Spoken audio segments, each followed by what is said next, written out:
사랑하는 사는 친구 여러분 안녕하세요. 여러분들과 함께 화요일 말씀을 묵상할 노이태 목사입니다. 우리는 어제까지 소아시아의 7교회에 대해 살펴봤습니다. 칭찬을 받은 교회도 있었고요. 꾸지람을 들은 교회도 있었습니다. 칭찬을 받은 교회는 그럼 완벽했을까요? 그렇지 않았습니다. 이 세상의 온갖 어려움과 고난을 만나야 했습니다. 오늘부터 우리는 불완전한 우리가 사모해야 할 곳, 완전한 곳은 어디인지 알아갈 것입니다. 오늘 함께 나눌 말씀의 제목은 하늘 보자 그곳의 주님입니다. 오늘의 말씀은 요한계시록 4장 1절에서 4절입니다. 2일 후에 내가 보았습니다. 보십시오.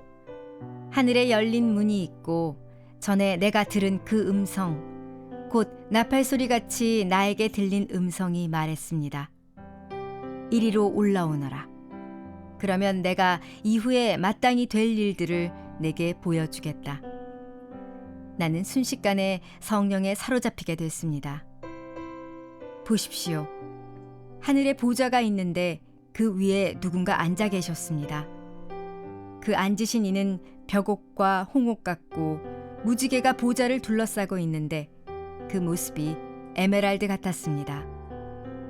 또 보좌 둘레에는 24개의 보좌가 있고 그 보좌에는 24명의 장로가 흰옷을 입고 머리에 금 면류관을 쓰고 앉아 있었습니다. 사도 요한은 환상 중에 음성을 듣습니다. 이리로 올라오너라. 그러면 내가 이후에 마땅히 될 일을 너에게 보여주겠다. 사도 요한의 시선은 이 땅에 있던 교회에서 하늘을 향합니다. 그는 성령 안에서 천국의 환상을 보았고 우리에게 소개해주고 있습니다.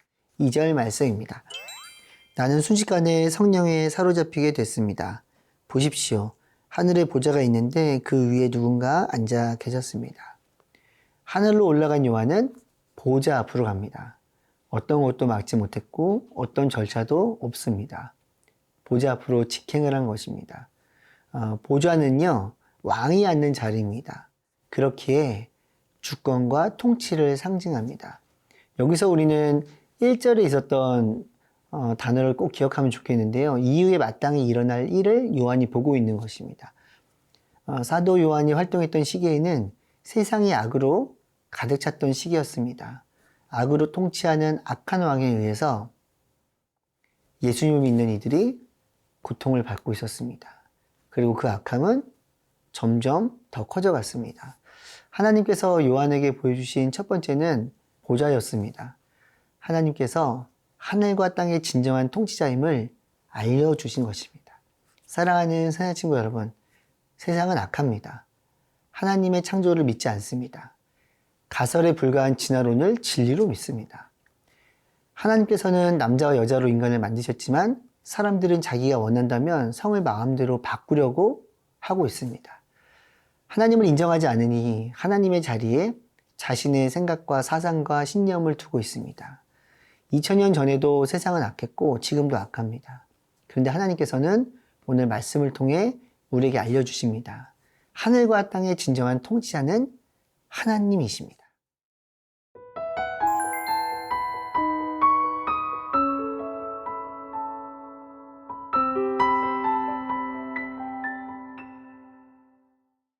이어지는 본문 3절과 4절은 보좌 위에 계신 하나님과 그 주변을 우리에게 알려주고 있습니다.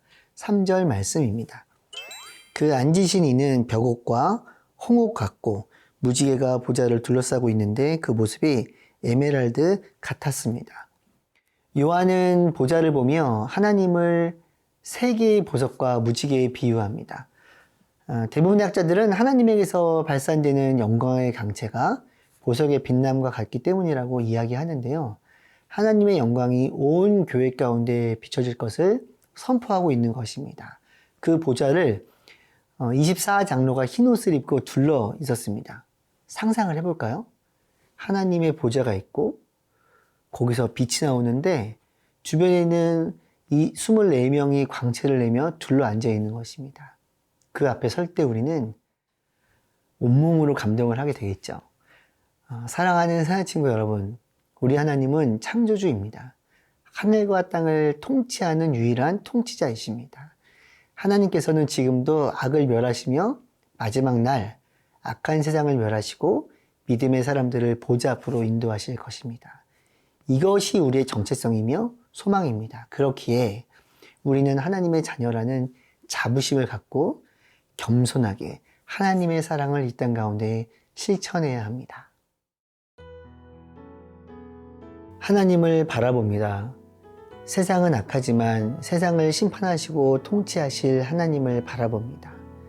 하나님의 자녀라는 정체성을 가지고 살아가도록 도와주세요. 하나님의 자녀라는 자부심으로 겸손히 하나님의 사랑을 실천하게 도와주세요. 예수님의 이름으로 기도합니다. 아멘.